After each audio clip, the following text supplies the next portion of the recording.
Lovely and warm welcome to the news on Hope Channel Zambia television that changes lives, stories making headlines. Inspector General of Police raises concerns over opposition Socialist Party President Fred Membe's plot to incite civil disobedience. Zambia is working on mining policies to support women and the youth. Late Kamwala Adventist Church prominent member, Elder Charles Richard Jerry, has been put to rest. Over 1,000 families affected by floods receive support from the Adventist Development and Relief Agency, ADRA, in Alagoas. These stories plus more coming up shortly. Just stay with us. My wife, bumper harvest. Eh? Daddy, I'm telling you. your new fertilizer. Niamini. Eh? Iye daddy Tell you. Hello.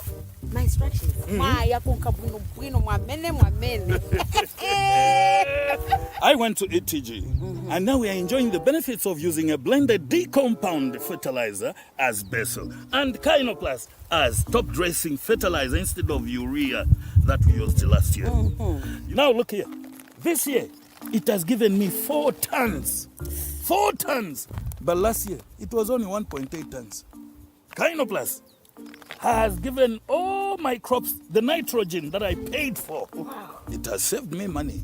Telling you. Understanding the difference between soil and crop-specific fertilizers, therein lies strength for Kynoplus blended fertilizers. More value in a bag. Available in the ETG depots countrywide, with a network providing agronomy services to farmers across the country. Kynoplus. Enhanced efficiency through innovation. A product of ETG. Thank you so much for joining us. I'm Bright Sinkozi with the details. George Kalimukwa is our sign language interpreter. Inspector General of Police, Grafal Musamba, says the Zambia Police Service has noted with concern the utterances recently made by the Socialist Party leader, Dr. Fred Membe, on various social media platforms, which he described as strides aimed at inciting Zambians into a civil disobedience in a bid to gain political mileage. Speaking at a press briefing held at the Zambia Police headquarters in Lusaka today, Mr. Musamba said the Zambia Police is charged with the responsibility of maintaining law and order in the country. As such, the Zambia Police will not sit back and watch while an individual whose utterances are hell-bent on causing anarchy in the country. The IG added that the Zambia Police Service is carefully studying the ingredients of the offense Dr. Membe committed when he referred to the emerging juntas in West Africa, and has since warned that the Zambia Police will do whatever it takes to smash any rebellion being instigated by the Socialist Party, as the police service has the obligation of defending the constitution of the country. I'm sure everybody has noted that there have been some utterances from the Socialist Party, which we have noted with serious concerns. Recently made by the Socialist Party leader Dr. Fred Membe. The statements published in some tabloids and various social media platforms are inclined at nothing but inciting the peace-loving people of Zambia so that they lapse into a civil disobedience in order for them to gain the scarce political mileage. The Zambia Police Service is mandated with the responsibility of maintaining law and order in the country, and also detection of crime, among other things.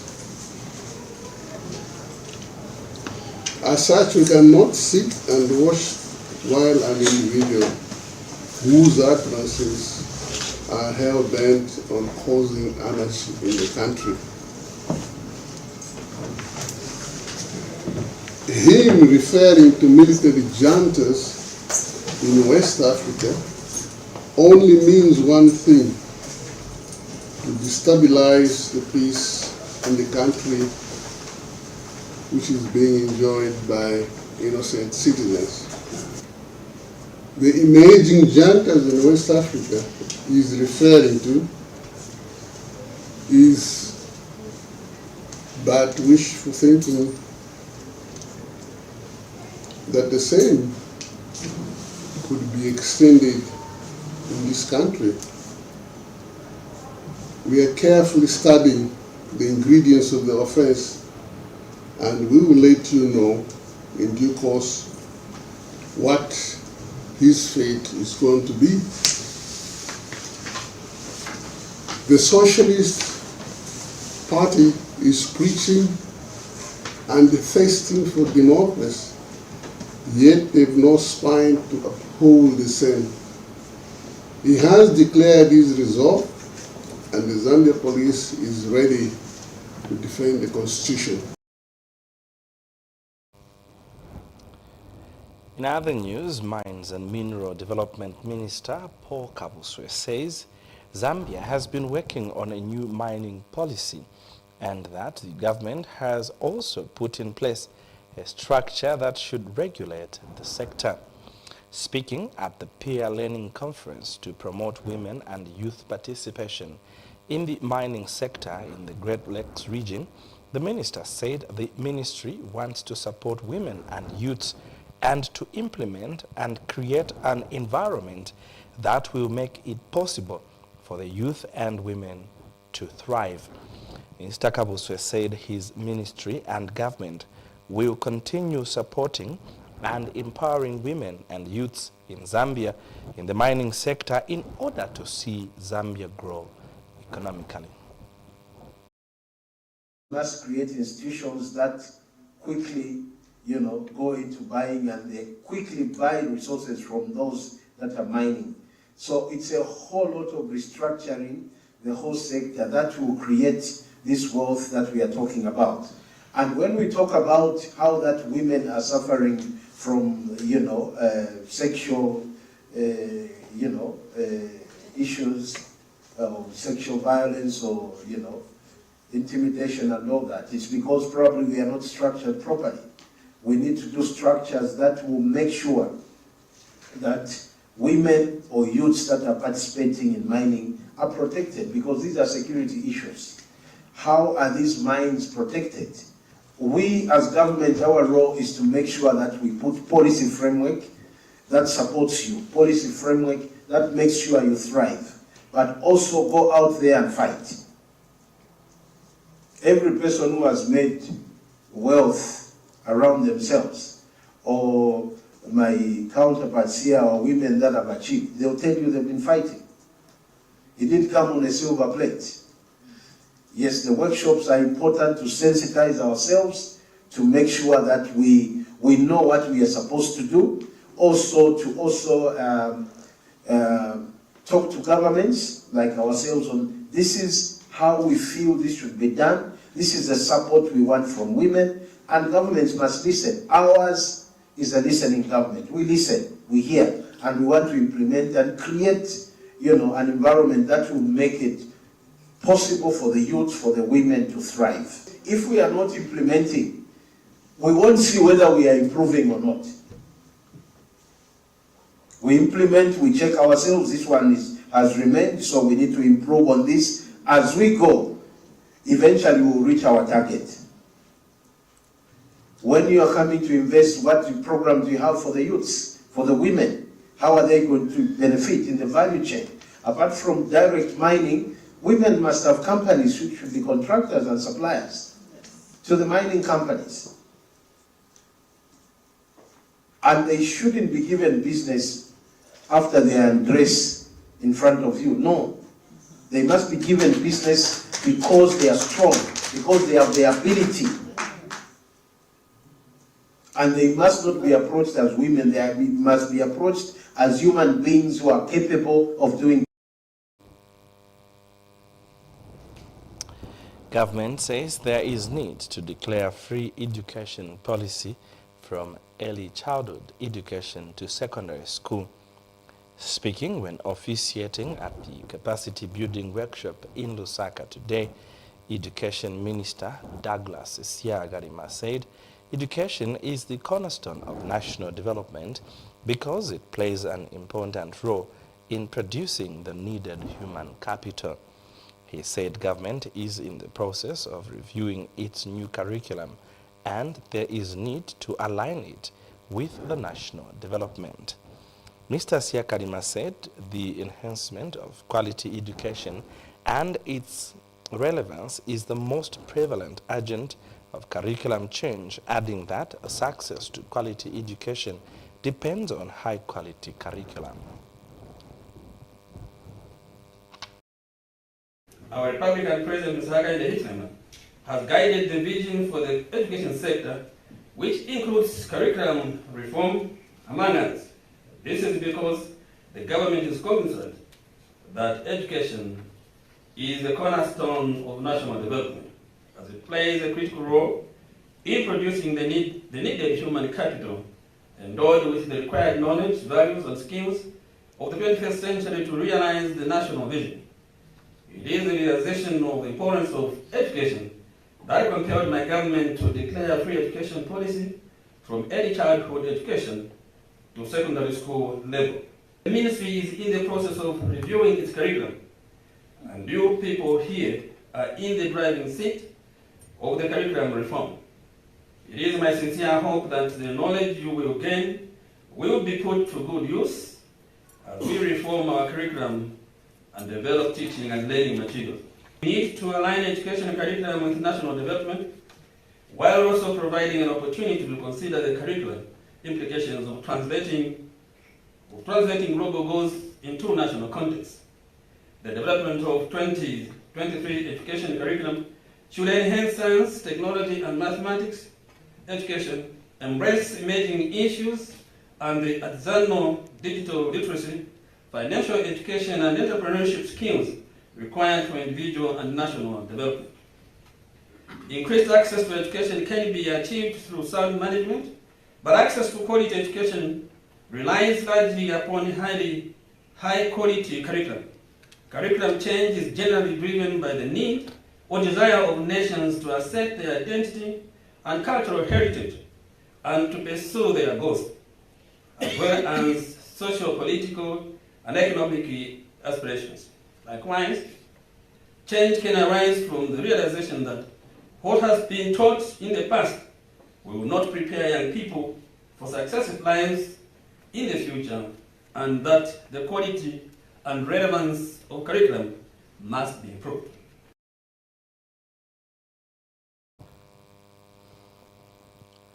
You are watching the news on Hope Channel Zambia. Just now, let's take a break. More stories on the other side. To stay with us.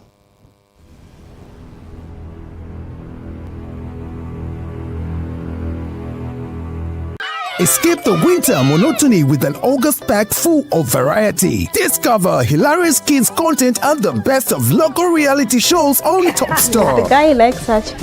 Have him. For only 160 kwacha, Antenna Classic Old Dish Smart. Give your little ones the gift of joy, laughter, and learning as we welcome them back home for the holidays with delightful kids shows on Cartoon Channel, ST Kids, Jim Jam, and more. Start the month with the prize-winning local game show Bongwa Champs on Quacks, premiering on 6th August at 19 hours on Novella E+.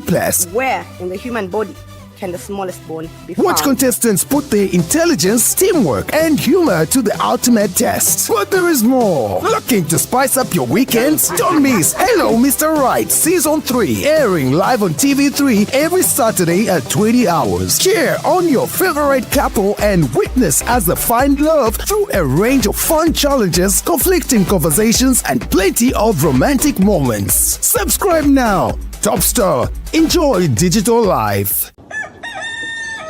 Change your world and change your life. Change your Kanjin Water Zambia Limited brings to you microclasses highly alkaline water with the benefits of immunosystem booster, disease combating, and many more. For more information, dial the number 0976-096670. We are located in all around the country, Zambia. Change your water and change your life. Change your water and change your Kanjin water. Kanjin Water, change your water, change your life.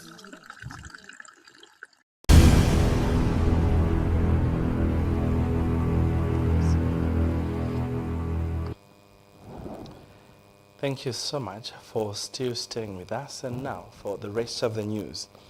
Minister of Science and Technology Felix Mutati says there is need to bridge the digital divide by accelerating access to digital devices.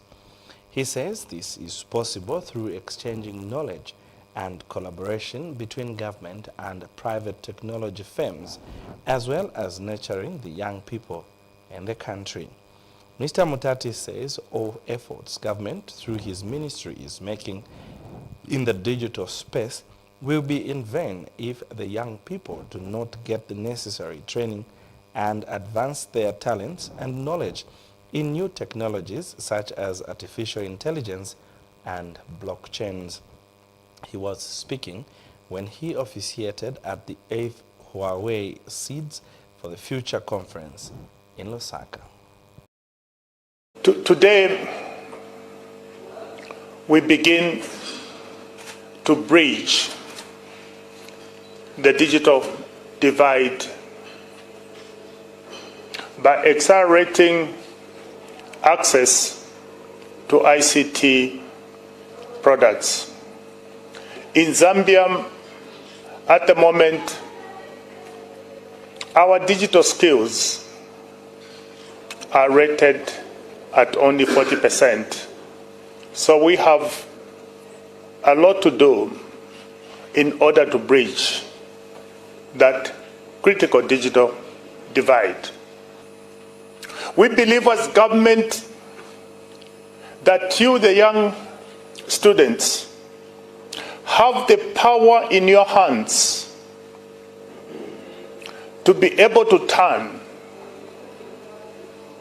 the fortunes of this country to be the most promising digital economy in Africa. So everything we do from a government perspective, whether we are delivering digital connectivity with our neighbors, creating Zambia as the most connected country in Africa in terms of fiber, is not sufficient unless you can have this critical layer of talent, the layer that makes technology mean something to the people.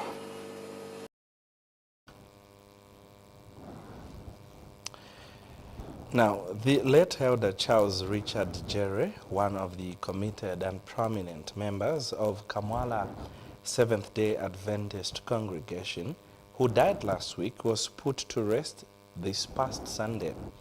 Elder Jere, who was very instrumental in establishing a permanent site for Kamwala SDA congregation to erect a building in the mid-80s when he was head elder, succumbed to death on 1st August 2023, having been diagnosed with cancer and stroke for a long time. For many, the late Elder Jere will be remembered for his strong will to further the gospel cause. But for Pastor Dr. Laston Sinyangwe, Elder Jere will be remembered especially for his massive knowledge of the Seventh-day Adventist Church, which led to the establishment of Kamwala and Matero Adventist congregations. Pastor Sinyangwe said it is his prayer that the family of Elder Jere emulates the manner in which the late elder lived. Kamwala Main Administration Elder Robert Nsamba said the church is grateful for the contributions of Elder Jere to what the church has become today. The late Elder Charles Richard Jerry was put to rest at the Memorial Park in Lusaka on Sunday, 6 August 2023.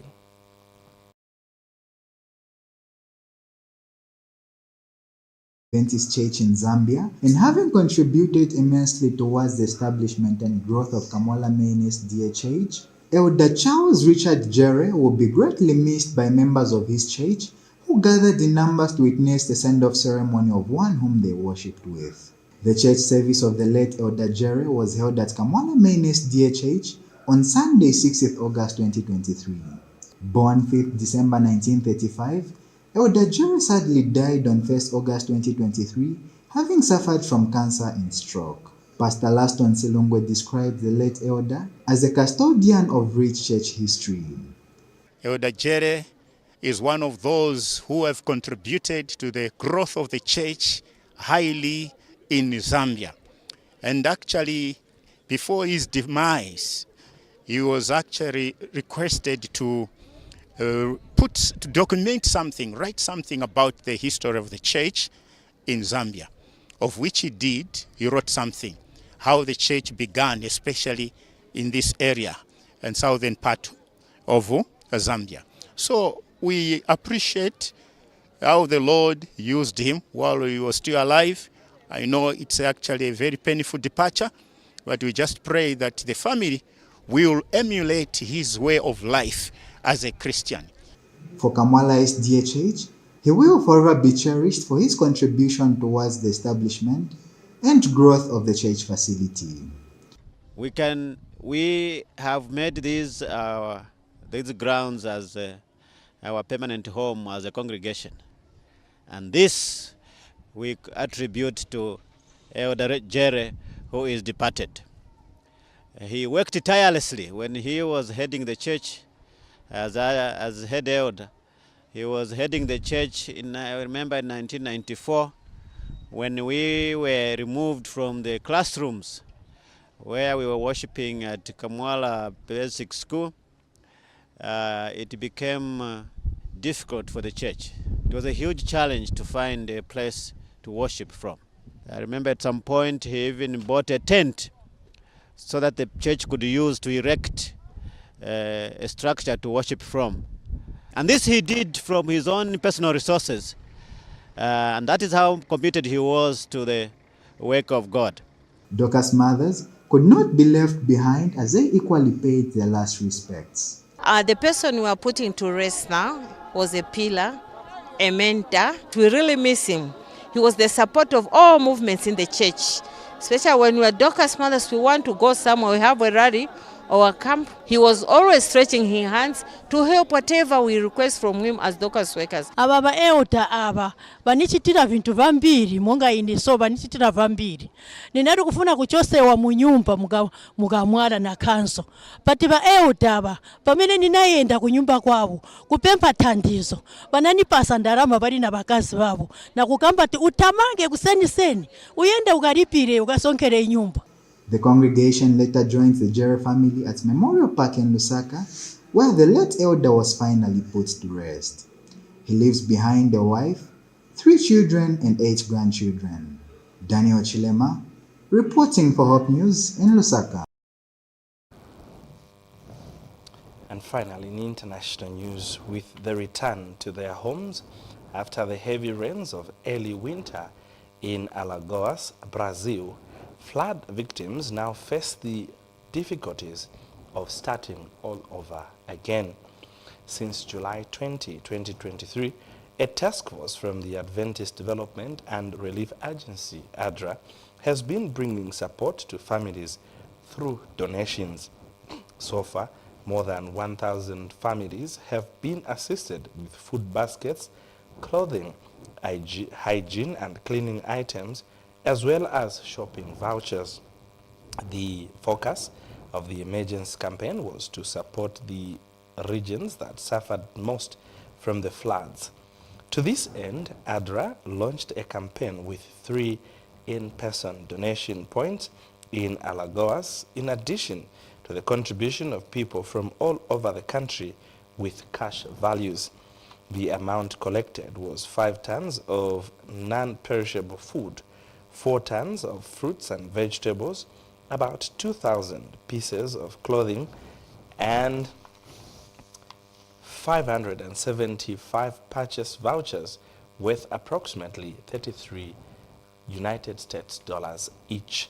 Victims from the cities of Maceió, Marachó, Deodoro, Unao dos Palmeiras, Rio Lago, and Matriz do Camaragibe were assisted with the donations. Well, that item brings us to the end of the news, but before we go, let's recap on stories that made headlines. Inspector General of Police is concerned with opposition Socialist Party leader Fred Membe's plot to incite civil disobedience in the country. Zambia working on mining policies to support women and the youth. Late Kamwala Adventist Church elder, prominent member Elder Charles Richard Jerry, was on Sunday put to rest after succumbing to death on 1st August 2023. And in international news, over 1,000 families affected by floods receive support from the Adventist Development and Relief Agency, ADRA, in Alagoas of Brazil. Thank you so much for your time. My name is Bright Sinkos. On behalf of the entire studio and production team, alongside George Kalimukwa, our sign language interpreter. Until next time, it's God bless from all of us, and bye for now.